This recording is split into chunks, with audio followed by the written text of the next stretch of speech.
Hey everybody, Brandon Railway here. I'm going to try and get back into doing some review videos. I might have some help in the way of getting sponsored and monetized. So anyhow, without any further ado, I'm going to be reviewing the MTH GP38, the Florida East Coast paint scheme. I got this for my Mohican Valley Southern Railway. And this is on, or at my engine facility that is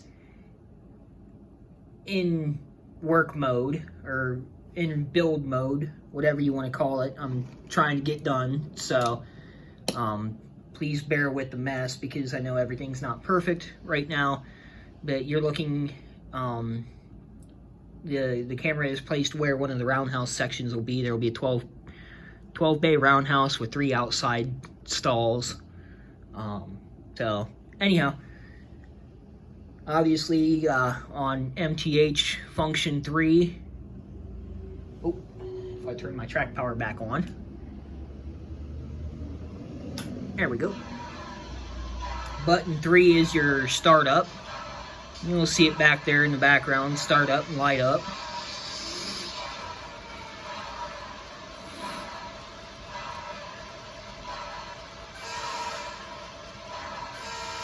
I'm using the NCE power cab system. I've got a 5 amp smart booster hooked up. So this is what my controller looks like. I got my horn button, bell, headlight. And as you can see, the headlight will turn on and off there. It does have randomly generated sounds, which is nice.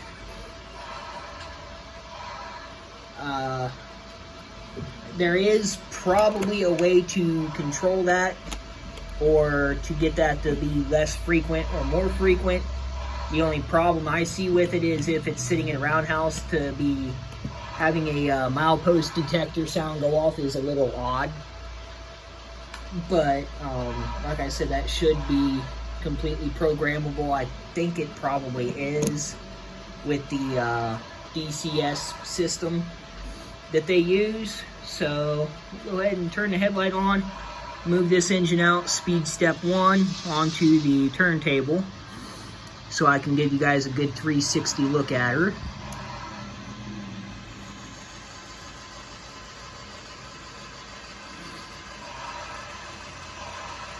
Now I have cut the trip pins off of all my locomotives because I don't like them, but that's just me. So as you can see, I'll grab my screwdriver here and I'll give you guys some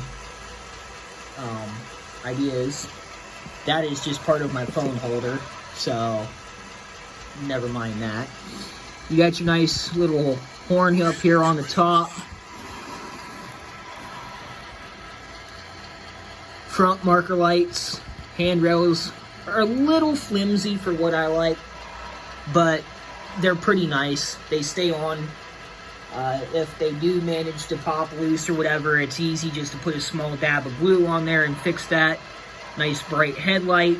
It does have the Rule 17 lighting, so it'll get bright when it moves and it'll go dim when it is stopped, like it should be. It is directional, lit LED number boards. I really like the stripes on the front here of the nose and the faceplate. I can't remember what they call that. It's first video I've done in a while. But it does come with a separate snow plow that you have to install. Coupler cut levers, air hoses, MU cables, which is all real nice. We'll go ahead and spin this around to the conductor side, and that is the way my track is set up. It stops for a second. I'll turn it back on here. Let's see. There we go. And get the headlight back on. There we go. This is the conductor side. You can see they got the nice flag on there like Florida East Coast does, nice big numbers. The dash marks on the sill. I blacked out the Florida East Coast because this is going to be a Mohican Valley Southern Scenic Railway locomotive. I have 2 of these that will get used on small freight trains, basically as locals. Kind of like what,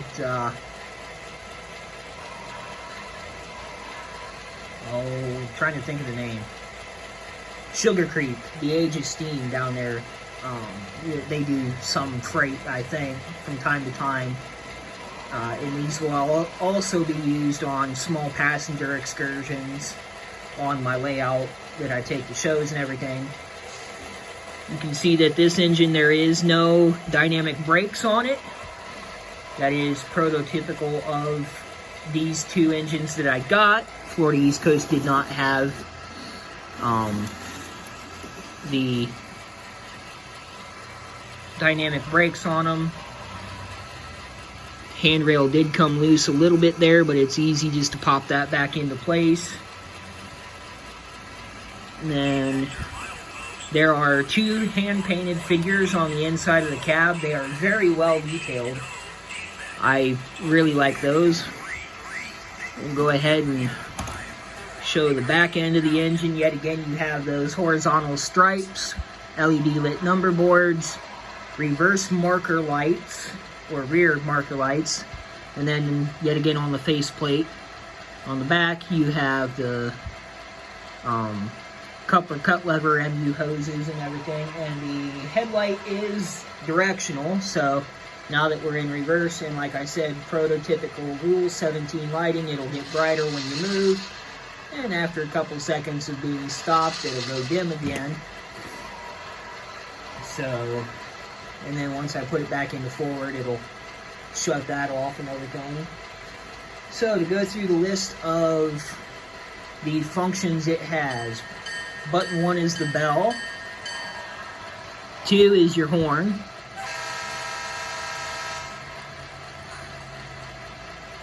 3 is your on-off, 4 is your passenger / freight announcements. I'm not going to go through that right now, just because to go through that will take about 20 minutes. Well, not quite that long. When you do your passenger / freight announcements, what you have to do is go through all of them before you can move the train again, and it just takes a little bit of time. It's nice for the detail and everything, but I just don't really have the time to do that right now. 5 is your marker lights and your number board lights. 6, I believe, is a master volume button.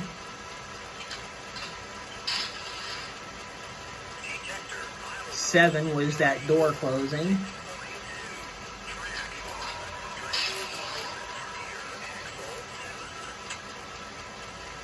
0 is your headlight. So overall, this engine does have a lot of weight. I do really like it. I have not tested it down at the club that I'm joining in Mount Vernon.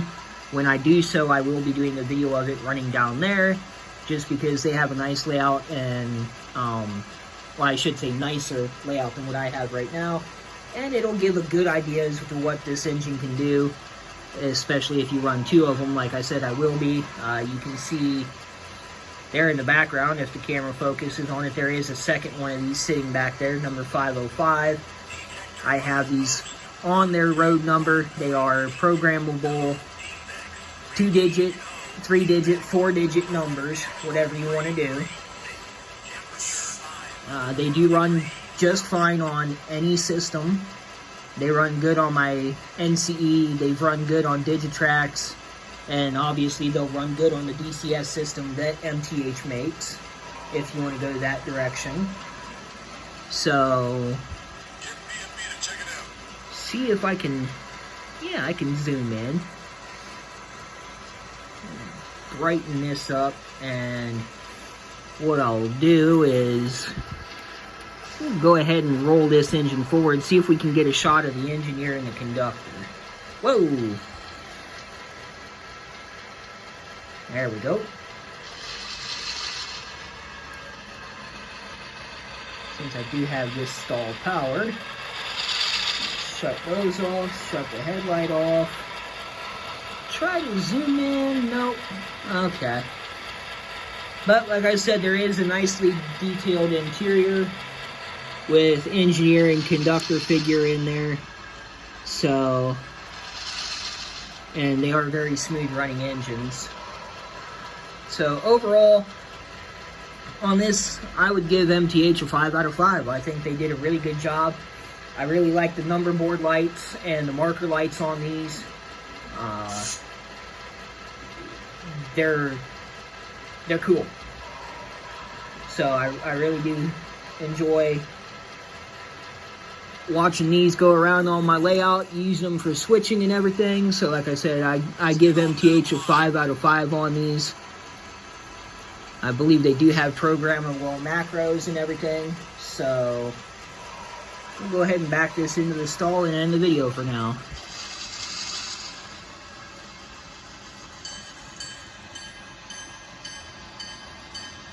All of these do come preset to road number 3, or address number 3.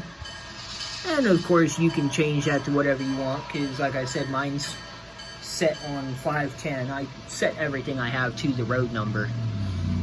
So anyhow, I'll go through the shutdown sequence.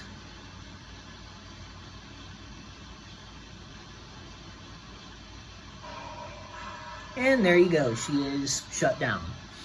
So for now, this is Brandon Railway signing off.